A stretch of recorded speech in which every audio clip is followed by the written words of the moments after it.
Hello guys, welcome to YouTube channel diploma lecture. आपके channel diploma lecture में आपका स्वागत है। तो मैं आपको अब पढ़ाने वाला हूँ कंपास सर्वेइंग के बारे में। इसके पहले मैंने आपको क्या पढ़ा दिया था, चेन सर्वेइंग के बारे में पढ़ा दिया था। ठीक, कुछ बैकग्राउंड वॉइस आ रही है, उसको नेगलेक्ट कीजिए। ठीक,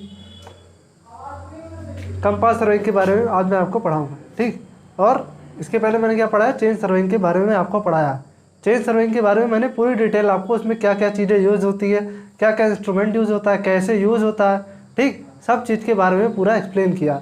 और उसकी नोट्स भी आपके टेलीग्राम ग्रुप में अवेलेबल है। डिस्क्रिप्शन में लिंक है, जाके ज्वाइन कर लीजिए और वहाँ से आप फ्री में नोट्स है और अवेलेबल कर ले लीजिए, कोई पेड नहीं। ठीक, तो पहला क्या है हमारा, कंपास सर्वेइंग। हिंदी इसका लिखना चाहेंगे तो दिक्सूचक सर्वेक्षण, है ना। कंपास की हिंदी क्या होगी, दिक्सूचक। तो दिक्सूचक क्या होता है, कंपास सर्वे क्या होता है। जब हम सर्वे करते हैं तो सर्वे में क्या होता है, नॉर्मल हम लोग लीनियर मेजरमेंट लेते हैं ना, रैखिक सीधी, है ना। तो क्या हो जाती है, चेनिंग, यानी कि चेन सर्वे करते हैं, चेन सर्वे करते हैं ना उसमें यूज। तो इसमें क्या है, कंपास सर्वे।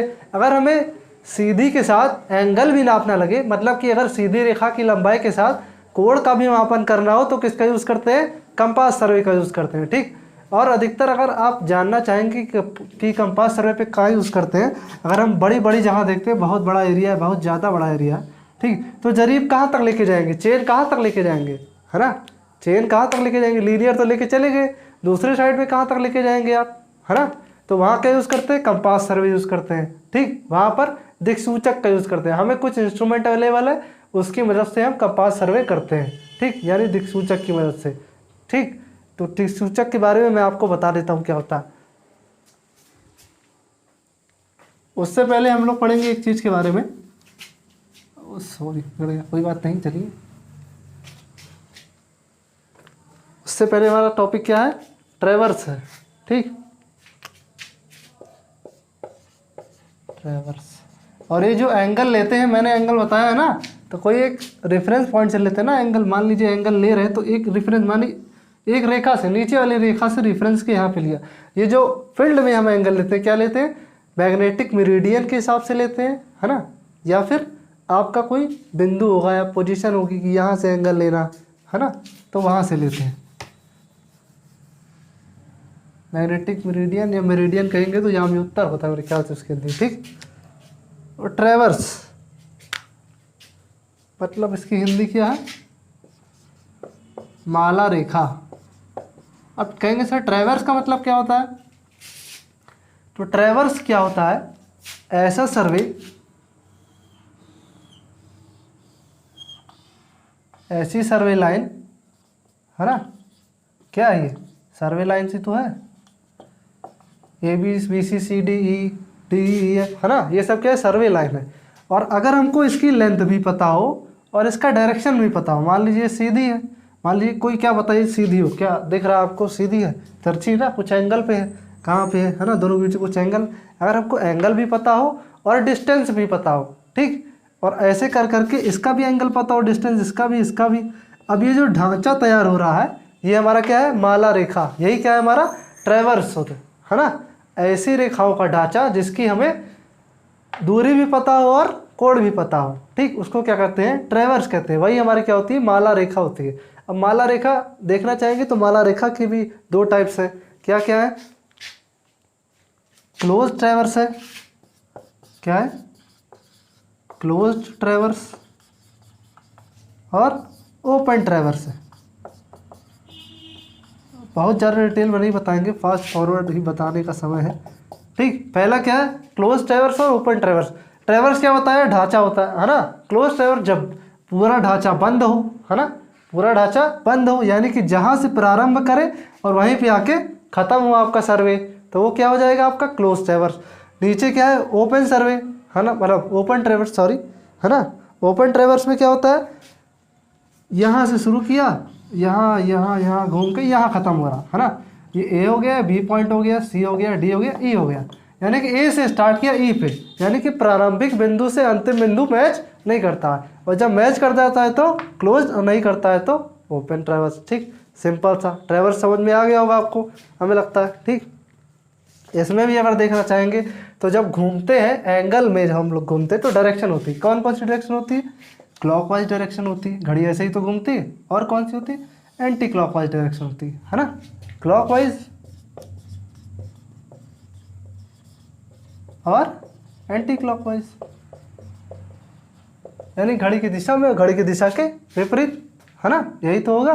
क्लॉकवाइज मतलब घड़ी की दिशा में घूम रहे हैं, घड़ी ऐसे घूमती है, सुई रहती है ऐसे ऐसे घुमा करती है ना, तो क्लॉकवाइज। और एंटी क्लॉकवाइज मतलब जब ऐसे घूमती, उल्टा घुमा दे भाई, हमारा मन नहीं सीधे घुमाने का, पगला पगला गई है।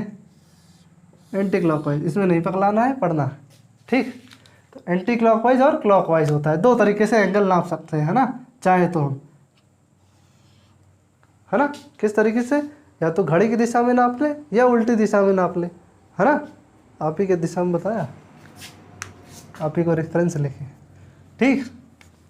तो क्लॉकवाइज एंटी क्लॉकवाइज क्या होता है? ट्रेवर्स होता है। ट्रेवर्स भी कैसे लिया जाता है? घड़ी की दिशा में लिया गया तो क्लॉकवाइज, और घड़ी की विपरीत दिशा में लिया गया हो अगर ट्रेवर्स तो एंटी क्लॉकवाइज। कैसे? देखिए, यहाँ से आ गए, यहाँ से आ गए, तो ऐसे घूम रहे हैं ना, A B C D। अगर पढ़ना चाहेंगे तो कैसे घूम रहे हैं? अगर यहाँ से पकड़िए, ऐसे हाथ रखिए, घुमाइए, ऐसे घूम रहे हैं ना, इधर घूम रहे हैं, तो ये वाली डायरेक्शन है। ये वाली डायरेक्शन क्या है? एंटी क्लॉकवाइज है ना। सिंपल सा, क्या हो गया? एंटी क्लॉकवाइज ट्रेवर्स हो गया। ये क्या हो गया? एंटी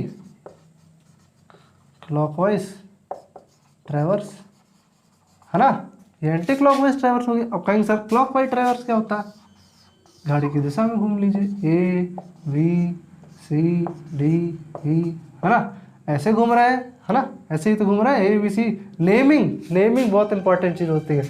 जिधर से नेमिंग, जिधर घूम रहे हैं वैसे ही नेमिंग करते हैं, इसलिए नेमिंग बहुत रोल इंपॉर्टेंट होता है आपका, कहीं भी मैथमेटिक्स हो अगर, या फिर हो ये आपका सर्वे, ठीक। तो इसी से क्लॉकवाइज एंटी क्लॉकवाइज का निर्धारण भी होता है। तो ऐसे घूम रहे हैं, ऐसे, है ना, ये वाला सिंपल का ये बना, ऐसे क्या है? क्लॉकवाइज ट्रेवर्स हो गया, है ना। ये कौन सा हो गया? क्लॉकवाइज ट्रेवर्स, ठीक। तो ट्रेवर्स के बारे में बता दिया और ट्रेवर्स के टाइप्स के बारे में बता दिया, और ट्रेवर्स क्या होता है इसके बारे में मैंने आपको बता दिया, ठीक। एकदम सिंपल सा है, कुछ कठिन नहीं है। डायग्राम से आपको सब समझ में आ गया होगा। फर्दर बढ़ते हैं।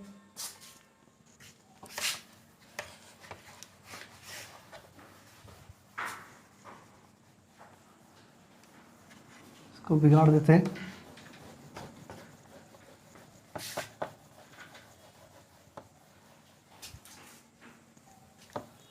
ठीक, तो ट्रेवर्स के बारे में आप लोग को पता लग गया। और इसके अब अगला टॉपिक देते हैं। ट्रेवर्स के बारे में हम बता दिया, इसके आगे क्या पढ़ना है हमको?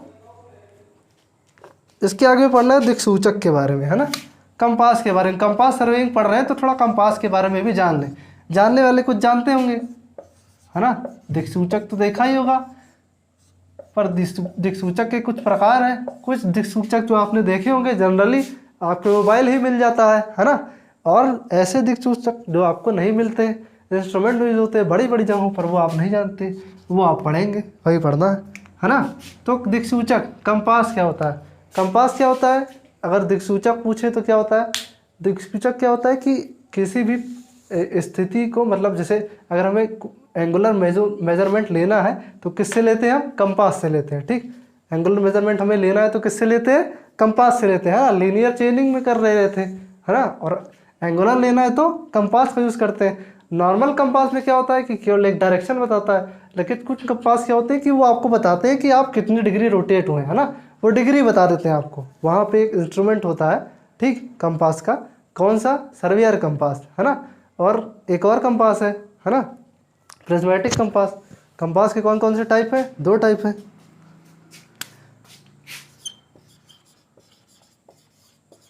सर्वियर और प्रिज्मेटिक, है ना। इन दोनों के बीच में कुछ डिफरेंस है, और ये डिफरेंस बहुत इंपॉर्टेंट है ना। ये दोनों इंपॉर्टेंट है, इंपॉर्टेंट टॉपिक है, ठीक। प्रिज्मेटिक पहले क्या होता था? सर्वेयर पहले बहुत यूज़ होता था, जब हमें प्रिज्मेटिक का नहीं पता। फिर टेक्नोलॉजी आई और डेवलप हुआ कि हमने प्रिज्म लगा के कुछ और आसान तरीका बनाया, तो क्या हुआ? प्रिज्मेटिक, है ना, कंपास हुआ, ठीक। सर्वेयर कंपास और प्रिज्मेटिक कंपास हो गया। सर्वेयर पहले यूज़ होता था पुराने ज़माने में बहुत समय। अब क्या मॉडर्न ज़माने में क्या यूज़ होता है? प्रिज्मेटिक, ठीक। तो ज़्यादा से ज़्यादा हो सकता है हम लोग प्रिज्मेटिक ही यूज़ करते हैं, अगर अवेलेबल नहीं रहता है तो इसका यूज़ करते हैं। 2 कंपास और हैं, कौन से? एक ट्यूबुलर है और कौन सा है? ट्रफ। ये 2 कंपास और हैं। इनसे क्या होता है, एंगुलर मेजरमेंट नहीं ली जाती है। ये केवल एक नॉर्थ डायरेक्शन जो आपके मोबाइल में होता है, देखते हैं उसमें तो एंगल भी अब आने लगा है भाई, डेवलप हो गया है, मोबाइल में भी पता लग जाता है। पर जो पहले यूज़ होते थे, देखते नहीं थे, केवल एक दिशा में आपकी सुई रहती थी, है ना।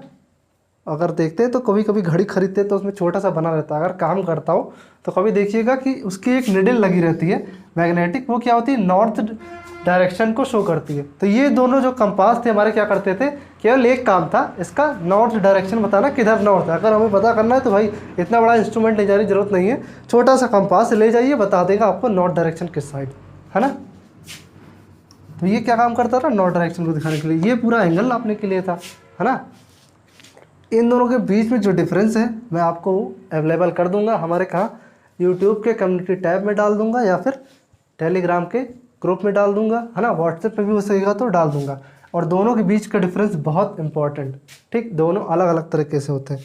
अगर डायग्राम में देखना चाहें थोड़ा इस तरह का होता है ना, ये कैसा होता है, थोड़ा नुकीला होता है ना। ऐसे मतलब अगर लिखना चाहे तो लिख सकते हैं, थ्योरेटिकल पूरा है, नोट्स में पूरा दिया गया आपको कैसे।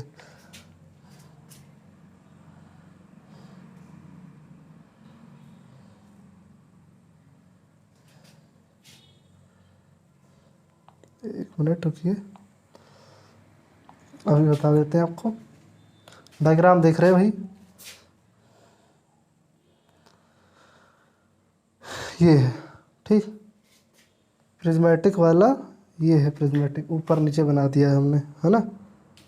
ये ऊपर हो गया, नीचे हो गया, गलत हो गया, यही इसे ही देखना चाह रहे हैं, है ना।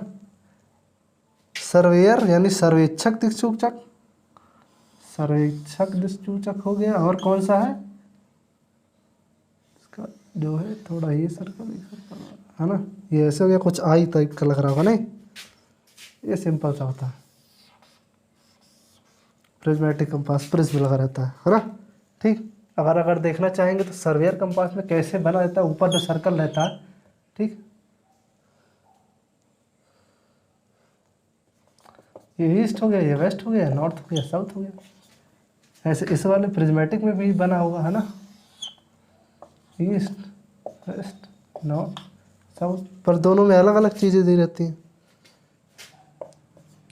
ये 90 180 दिया है, यहाँ पे 270, ठीक, फिर आके फिर 360 हो गया, ओके। इसमें क्या दिया रहता है, 0 90 फिर 0 फिर 90 डिग्री, डिग्री है, ठीक। डिग्री का सिंबल लगाना बहुत भूलिएगा, डिग्री बहुत तभी पता लगता है, यही छोटी छोटी चीज़ मायने रखती है, ठीक, कि डिग्री है तो डिग्री लगा होना चाहिए। नहीं तो फिर 90 लिखा रहेगा, 90 क्या है, ऐसे ही नंबर चले जाते हैं। इम्पोर्टेंट चीज़ है, छोटे छोटे इंटरव्यू में ऐसे ही मतलब फंसा दिया जाता है, एकदम छोटी सी बात है, पता होना चाहिए। ये वाला प्रिज्मेटिक है ना, ये वाला प्रिज्मेटिक है, और ये वाला कौन सा है, सर्वेयर कंपास, है ना। तो दोनों में डिफरेंस साफ पता लग रहा होगा, और डिजाइन में भी पता लग रहा है ना। ये तो सामने ही बना है, ठीक। तो दोनों के बीच में डिफरेंस मैं अपलोड भी कर दूंगा, और आप उसमें पढ़ भी लेंगे, थोड़ा पता भी लग जाएगा आपको। अब आगे क्या है देखते हैं। दिक्सूचक के बारे में पढ़ रहे हैं तो उसके अंदर आने वाले सभी चीज़ों के बारे में अब पढ़ेंगे।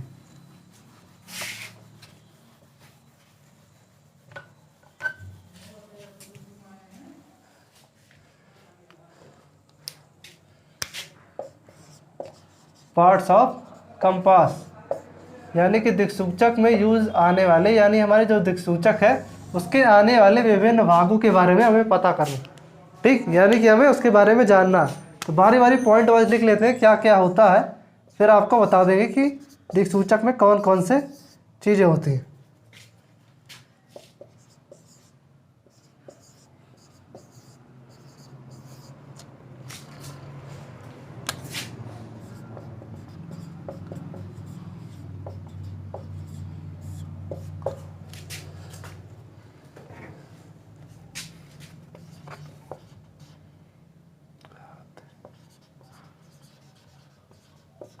ग्रेजुएटेड क्या है? हिंदी अगर नहीं लिखेंगे तो बता देंगे, जिसको लिखना है लिख लेंगे। ग्रेजुएटेड रिंग क्या है? आसांकित रिंग। मैग्नेटिक निडल मतलब समझ रहे हैं, चुंबकीय सुई, है ना, कंपास में लगी रहती है। ये गेट कैप होता है, ये क्या होता है? आपके दिक्सूचक में लगा रहता है। कौन से? प्रिज्मेटिक। ठीक, प्रिज्मेटिक और उसमें दोनों में, सर्वेयर में बस थोड़ा डिफरेंस होता है। आई वेन क्या है? ऑब्जेक्ट वेन, है ना। ऑब्जेक्ट को एम करने के लिए आई को, लाइन ऑफ साइट। अपनी बारी बारी सबके बारे में बताएंगे, लिख दे रहे हैं। प्रिज्म, है ना, ब्रेक पिन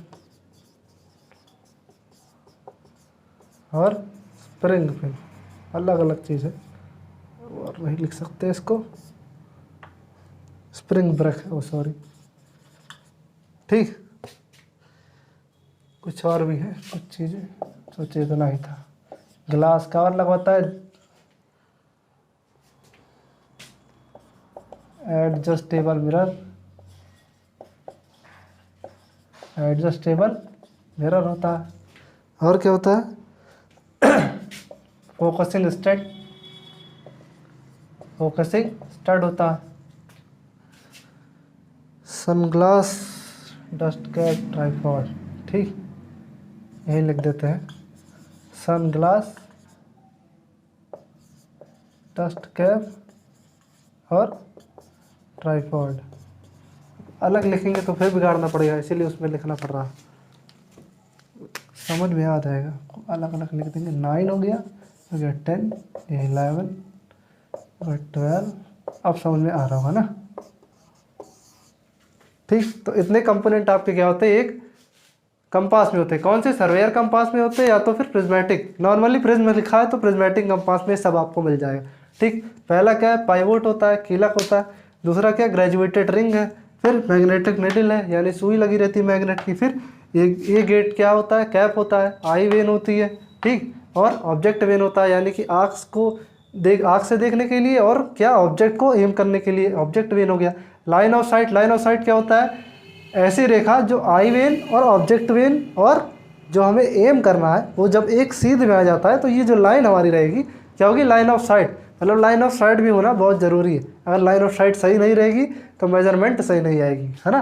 तो क्या होगा? आँख, आई वेन, ऑब्जेक्ट वेन। जैसे इंस्ट्रूमेंट है आपका, इंस्ट्रूमेंट में क्या होता है? एक ट्राइपॉड लगा होता है ना, ट्राइपॉड, 3 टांगे निकली रहेंगी, इसके ऊपर इंस्ट्रूमेंट रखा रहेगा ऐसे, मतलब आपका इधर आई लगा रहेगा, उधर ऑब्जेक्ट वाला लगा रहेगा। ठीक, तो इधर से देखते हैं तो साधते हैं सीधे ऐसे। ठीक, आई वेन को, ऑब्जेक्ट वेन को, ठीक, एम पर करके जब ये तीनों एक लाइन में आ जाते हैं, यही क्या होता है? लाइन ऑफ साइट होता है ना, लाइन ऑफ साइट, है ना, लाइन ऑफ साइट। फिर प्रिज्म लगा रहता है, प्रिज्म में रिफ्लेक्ट होकर दिखता है ना। जो हम लोग पढ़ते हैं रीडिंग, प्रिज्म से रिफ्लेक्ट होकर हमको सामने दिखती है, उसमें तिरछा लगा रहता है। फिर प्रिज्म क्या करता है? उसको रिफ्लेक्ट करके सीधा करके में दिखाता है। ब्रेक पिन होती है, वो जो पिन होती है जो लगी रहती है उसके अंदर, रोकने का जो सुई रहती है, खुद ज़्यादा अगर इधर उधर हिलती है तो उसी से रोक देते हैं, है ना।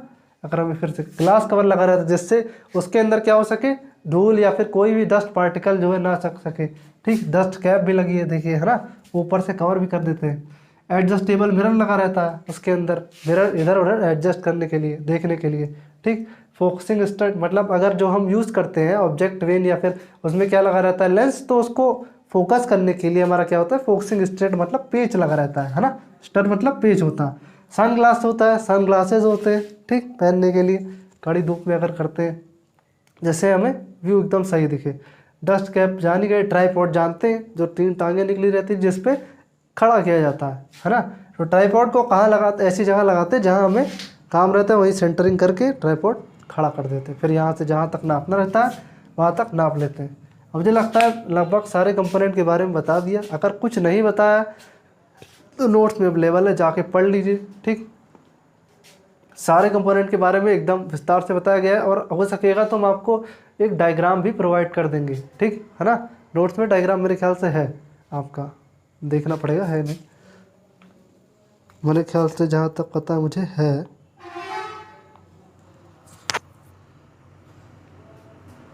एकदम लास्ट में ऐड है।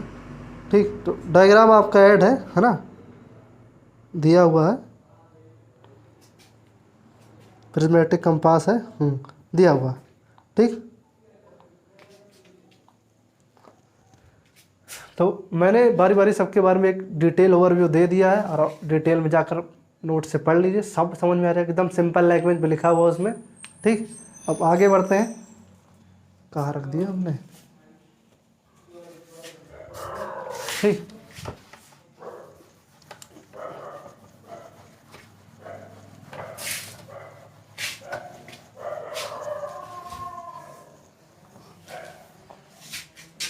अगला टॉपिक हमारा क्या है?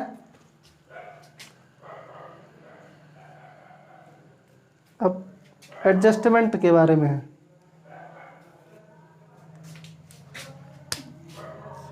क्या है? एडजस्टमेंट। तो भाई कंपास यूज करते हैं तो उसको यूज करने का कोई तरीका भी होता है। कौन सा? प्रिज्मेटिक कंपास, है ना। ऐसे तो है नहीं लेके गए फील्ड में यूज कर देंगे, उसको भी यूज करने का तरीका होता है भाई। अगर तरीका ना होता, कोई भी अगर यूज कर देता। आप इंजीनियर है तो प्रोफेशनल लेवल को आपको पढ़ना भी पड़ेगा, है ना। तो एडजस्टमेंट मतलब क्या होता है? समायोजन। क्या हो, है ना। समायोजन मतलब क्या होता है? एडजस्टमेंट। अगर कहना चाहे तो प्रिज्मेटिक कंपास का क्या होता है? समायोजन ही एडजस्टमेंट ऑफ प्रिज्मेटिक कंपास होता है ना। हिंदी मीडियम वाले अगर लिखना चाहे तो लिख ले। और कितने तरीके से होता है समायोजन? 2 तरीके से होता है ना। टेम्पोरेरी होता है और परमानेंट होता है। अब जैसा हमको काम रहता है उस तरह का एडजस्टमेंट करते हैं, है ना। एडजस्टमेंट, है ना। टेम्पररी एडजस्टमेंट और परमानेंट एडजस्टमेंट होता है। टेम्पररी मतलब समझ रहे होंगे, बहुत ज़्यादा यूज़ के लिए नहीं। परमानेंट अगर एकदम फिक्स हमको यूज़ करना ही करना है, मतलब ज़्यादा समय के लिए यूज़ करना है। टेम्पररी मतलब कम समय के लिए यूज़ करना है। ठीक, तो टेम्पररी एडजस्टमेंट कैसे करते हैं और परमानेंट एडजस्टमेंट कैसे करते हैं, देखिए बारी बारी। पहला हम लोग क्या जानेंगे? टेम्पररी एडजस्टमेंट के बारे में जानेंगे।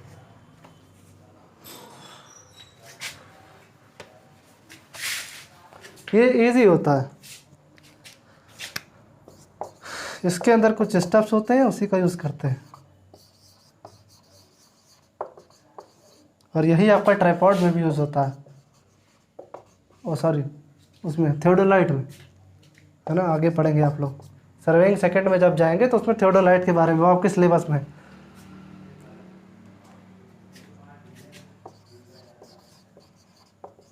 ठीक, तो टेम्पोररी एडजस्टमेंट में क्या करते हैं? पहले सेंटरिंग करते हैं। सेंटरिंग मतलब क्या होता है?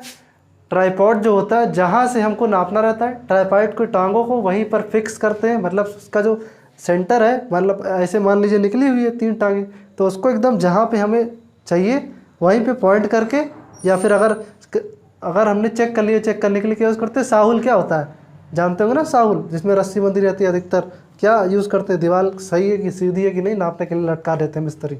तो क्या साहुल को यहाँ से पकड़ के ऐसे लटकाते हैं, फिर देखते हैं कि एकदम सेंटर पे जहाँ पे हमें करना था, जहाँ से हमें नापना था, मेजरमेंट लेनी थी, एंगुलर मेजरमेंट, वहीं पे आ रहा है कि नहीं। ठीक, या फिर कुछ अगर कोई ऑब्जेक्ट गिरा के देख लेते हैं यहाँ से कि उसी सेंटर पे गिर रहा है या नहीं, जहाँ से हमें नापना। तो पहले क्या करते हैं? सेंटरिंग करते हैं। ये प्रोसेस सेंटरिंग का हो गया। दूसरा क्या है हमारा? लेवलिंग। जब हम करते हैं तो जहाँ भी कर रहे हैं हम कंपास यूज़, हो सकता है चीज़ें ऊबड़ खाबड़ हो, एकदम समतल सतह तो मिलेगी नहीं। तो पहले जाके हमें सेंटरिंग से पहले हमको क्या करना होगा? लेवलिंग करनी होगी। ठीक है ना। सेंटरिंग अगर कर लेंगे, मान लीजिए हमने सेंटरिंग कर लिया, यहीं से करना, तो लेवलिंग करनी होगी एक लेवल, जिससे ये ना हो कि भाई खड़े हो तो फिर ऑब्जेक्ट कहीं और दिख रहा, हम कहीं और खड़े, है ना। तो क्या करते हैं? ट्राइपॉड को लेवल कर देते हैं, तीनों टांगों को थोड़ा इधर उधर मूव करके क्या करते हैं? लेवलिंग का काम करते हैं, उसको एक लेवल में लाते हैं, समतल। क्योंकि जो हम यूज़ करते हैं प्रिज्मेटिक कंपास, तो कंपास एकदम क्या होना चाहिए? हॉरिजॉन्टल होना चाहिए, यानी ऊर्ध्वाधर होना चाहिए ना। उसको निडिल है जो है ऊर्ध्वाधर होनी चाहिए, एकदम सीधी होनी चाहिए, तभी तो सही डायरेक्शन बताएगा। हल्का सा भी इधर उधर हुआ तो मूव दूसरी डायरेक्शन बताने लगेगा, एरर आ जाएगी, आपका कंस्ट्रक्शन बेकार हो जाएगा। ठीक, फिर फॉल्ट आपकी आएगी। ठीक, अगला क्या है? Focusing of prism. जो उसमें प्रिज्म रहता है, दिखता है, तो उसको फोकस भी करते हैं। नॉर्मल आई से अगर देखते हैं तो अगर फोकस हल्का सा भी इधर उधर है, तो अगर हम देखते हैं, मान लीजिए यहाँ आई वेन है, फिर ऑब्जेक्ट वेन है ना, यहाँ आई वेन लगी रहती है, यहाँ ऑब्जेक्ट वेन, ये कंपास है, ऐसे आई वेन लगी रहती है, वहाँ पे ऑब्जेक्ट वेन लगा रहता है। फिर यहीं से देखते हैं ऐसे, है ना, यहाँ से जब देखते हैं उसके अंदर तो क्या होता है, सामने हम क्या करते हैं, साहुल लटका लेते हैं, एक साहुल सीधा लटका लेते हैं चेक करने के लिए कि उसका फोकस सही है कि नहीं, है ना। तो पहले आई वेन से देखते हैं, फिर क्या करते हैं, ऑब्जेक्ट वेन से देखते हैं, तो तीनों सीधे में आना चाहिए ना, पहले आई वेन से विजिबल होना चाहिए, फिर ऑब्जेक्ट वेन देखते हैं, ऑब्जेक्ट वेन से भी विजिबल होना चाहिए, एकदम एम आना चाहिए, है ना। तो जब फोकस कर लेते हैं तब प्रिज्म ऑफ, यही हमारी फोकसिंग हो जाती है, मतलब फोकसिंग ऑफ प्रिज्म हो जाता है। ठीक, तो कौन कौन से स्टेप यूज़ करते हैं टेम्पोररी एडजस्टमेंट में, सेंटरिंग, लेवलिंग और फोकसिंग ऑफ प्रिज्म। ये हमारा कौन सा हो गया, टेम्पोररी एडजस्टमेंट हो गया, किसका, प्रिज्मेटिक कंपास का। दूसरा क्या है, परमानेंट एडजस्टमेंट है, तो उसको देख लेते हैं। क्या परमानेंट एडजस्टमेंट, थोड़ा मतलब अगर हमेशा के लिए करना है तो स्टेप ज़्यादा होंगे, थोड़ा ज़्यादा उठाना पड़ेगा भाई आपको। बेड़ा कौन कौन सा है, पहला है एडजस्ट, इसीलिए हाथ से नहीं बिगाड़ता हूँ, एडजस्टमेंट ऑफ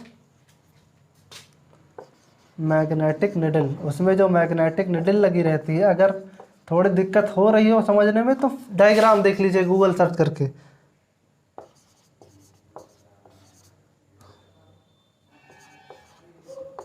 ठीक, अब हमारे पास डिजिटल बोर्ड है नहीं तो दिखा देते तुरंत।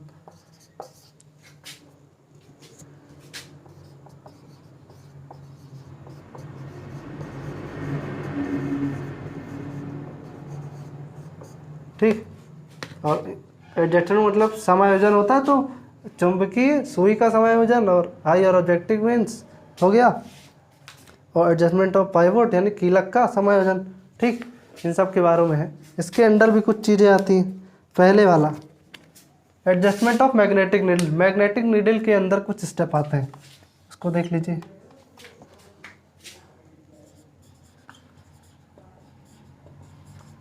सेंसिटिव, बैलेंस्ड, बैलेंस मतलब संतुलित, है ना,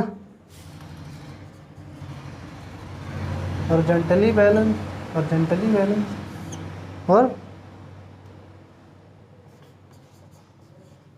वर्टिकली बैलेंस। ठीक, हॉरिजॉन्टली बैलेंस और वर्टिकली बैलेंस।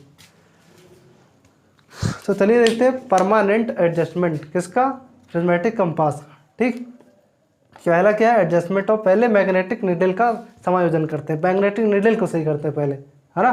ट्राइपॉड वॉड लगा दिया, अगर हमने सब कर दिया तो क्या करते हैं उसमें, पहले मैग्नेटिक नीडल यानी कि चुंबकीय सुई को क्या देखते हैं, सेंसिटिव होनी चाहिए। सेंसिटिव का मतलब क्या होता है, हल्का सा की मूवमेंट लेते हैं अगर इधर उधर तो निडल में परिवर्तन आना चाहिए, इधर उधर निडल मूव करनी चाहिए। अगर आप इधर उधर हल्का सा मूव रहे तो क्या निडल मूव करनी चाहिए, तभी तो पता लगेगा कि रीडिंग सही है कि नहीं। तो क्या होनी चाहिए, सेंसिटिव होनी चाहिए। और क्या है, बैलेंस्ड होना चाहिए, है ना। बैलेंस मतलब क्या, संतुलित होना चाहिए। ये तो निडल हमारी क्या होनी चाहिए, संतुलित होना चाहिए, ये मन नहीं कहीं भी किधर भी भाग रही है ना, एक जगह बैलेंस होनी चाहिए।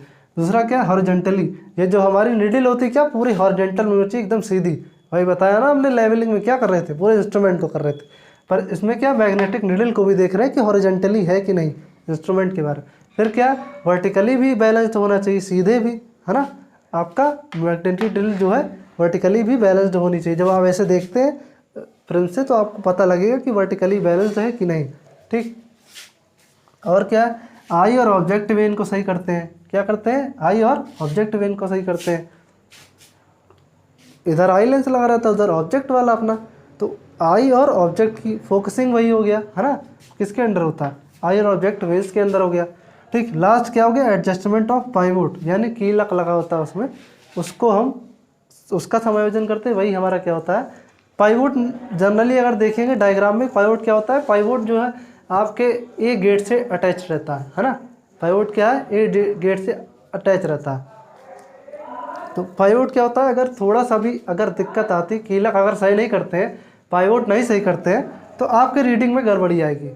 ठीक, आपके रीडिंग में गड़बड़ी आएगी। तो अगर ये सब एडजस्टमेंट नहीं करते हैं तो आपका जो है कौन सा एडजस्टमेंट है, लिख देते हैं, ब्लू से लिख देते हैं, क्या है, परमानेंट एडजस्टमेंट, है ना। नहीं कहीं सर पढ़ा क्या रहे, कुछ लोग बेहोश चलते हैं, है ना। परमानेंट एडजस्टमेंट, ठीक। टेम्पोरेरी एडजस्टमेंट बता दी कंपास की, और टेम्पोरेरी और परमानेंट, ठीक है ना। दोनों आपको समझ में आ गया होगा, और मुझे लगता है आज के लिए इतना बहुत है। और नेक्स्ट वीडियो में इसके आगे हम बात करेंगे। कंपास सर्वे ही अभी चलेगा, और चेन सर्वेइंग ख़त्म हो चुकी है आपकी। अगर कोई चीज़ बचती है तो वो आपके नोट्स में अवेलेबल है, उसको जाकर देख लीजिए। और कोई बड़ी चीज़ छूटती है तो हमको बताइए, आप कवर कर देंगे। और अगर आपको अच्छा लगता है वीडियो तो लाइक कमेंट शेयर कीजिए, हमारे साथ बने रहिए। धन्यवाद।